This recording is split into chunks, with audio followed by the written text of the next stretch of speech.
The Selfish Path to Romance. Download Chapter 1 for free at drkenner.com and at amazon.com. This boy is at a fragile point right now. I do understand. He is at a fragile point, okay? He's got problems. Well, what problems does he have, Sean? He pushes people away before they have a chance to leave him. It's a defense mechanism, all right? And for 20 years, he's been alone because of that. And if you push him right now, it's going to be the same thing all over again, and I'm not going to let that happen to him. Now, don't you do that, Sean. What, Jerry? Don't you do that. Don't infect him with the idea that it's okay to quit, that it's okay to be a failure, because it's not okay, Sean. How can failure contribute to your own happiness? I mean, that sounds like a contradiction on the face of it. With me today to discuss this is Dr. Eric Daniels. He has his Ph.D. in American History from the University of Wisconsin. He's taught at the University of Wisconsin, and he is currently a professor at Duke University in the program on values and ethics in the marketplace. And Dr. Eric Daniels is currently working on a book discussing how moral ideas have shaped the course of American political life. And his tapes and books are available on my website. He's written The History of American Moral Thought and The Inventive Age in American History. And welcome to the show, Dr. Daniels. Thank you. It's good to be here. It's a pleasure to have you on. When we think about failure, many of us give up at the first signs of failure. We'll try to get a job and we get turned down and we conclude, oh, well, what's the use? Nothing ever works out right. Or I can't do anything right, and we give up. Or we try a new project or a new hobby, and we're a failure at the beginning. Tell us about some of Thomas Edison's failures and how he turned them into a benefit for himself, how they contributed to his happiness. Well, that's an interesting thing, because Thomas Edison, over the years, made so many miraculous inventions that we tend to associate him with success. But actually, if we could analyze the number of experiments, and I'm sure any historian that wants to go back and look through Edison's various experiments will notice that Edison did a lot of things that just didn't work.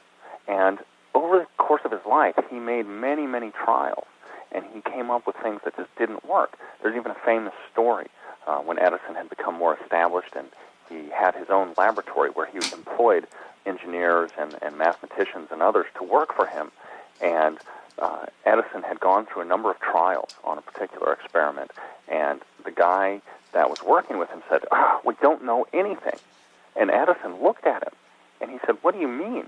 We know 837 things that don't work. And this was with what? I think this was when he was developing the power system for the light bulb.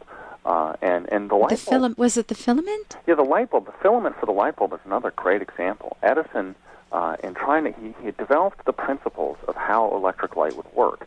He had made the significant scientific advances that allowed him to see what the basis for electric light bulbs would be, but he couldn't yet find the right fabric or the right type of material to use as the filament that in our light bulbs today. And so Edison decided, well, this is the last step. He tried something. He tried the 2 or 3 obvious things that any scientist would have tried, and they failed. And a lot of people might have given up at this point. A lot of people might have said, well, maybe we weren't meant to make lights. Because, after all, Edison was really striking out in a new direction, scientifically, with his theory about electric light. And so he might have given up. But instead, he said, no, I'm confident that what I'm doing is the right thing. I just need to find the right material.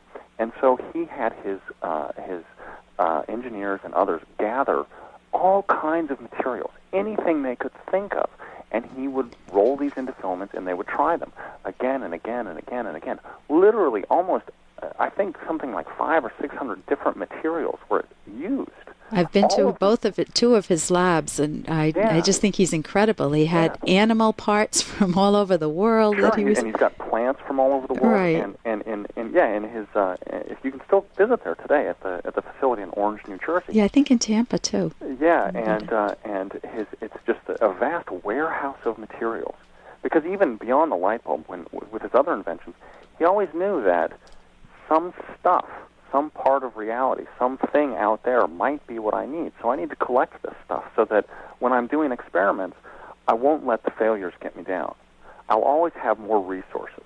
I'll always have more tries. I'll always have more opportunities to make a success out of this. So instead of saying, let's go back to the candle, Yeah. Well, and primarily I think it's because he believed in his own thinking methods.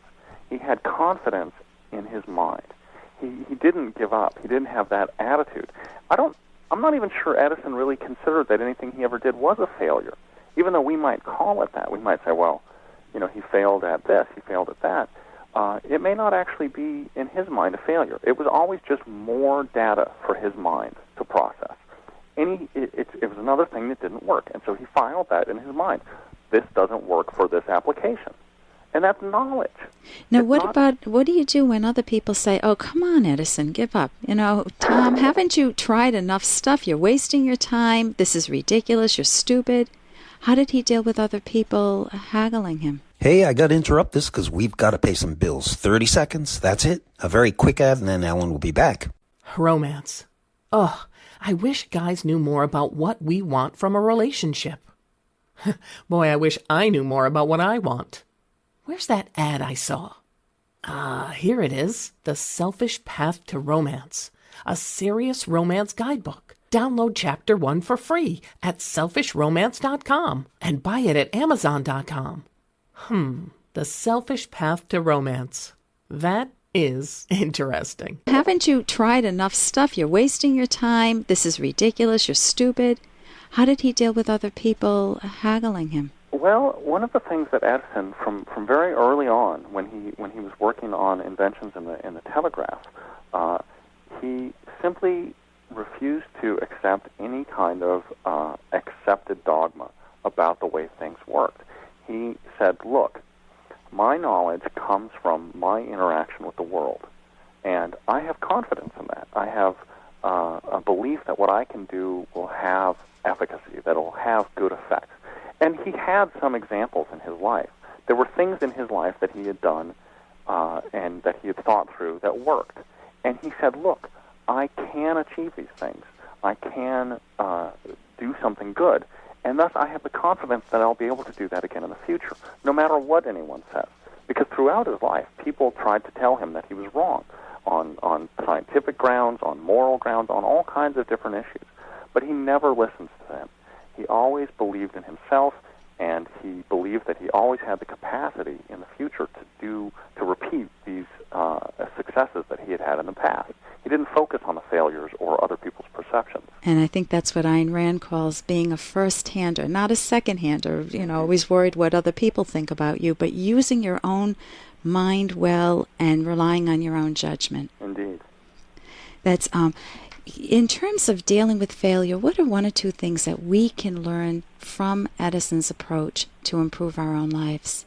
Well, I think one of the things that I mentioned was how we mentally, what do we think of our attempts that don't succeed?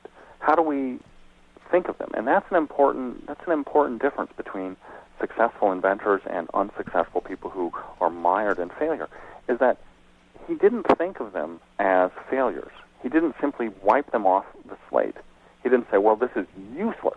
Oh my gosh, he didn't say to himself, what I just did was useless. He said to himself, what I just did was another step along the road to success. And he conceptualized his failures as steps on the road to success.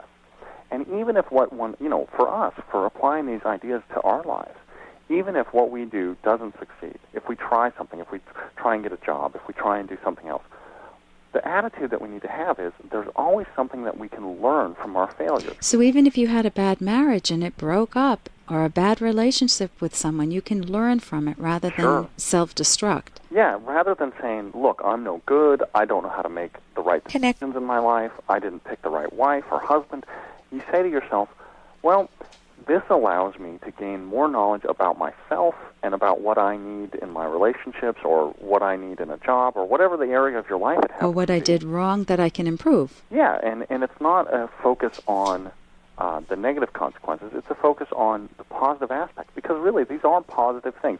As painful as they might be in the short term, they give us more knowledge.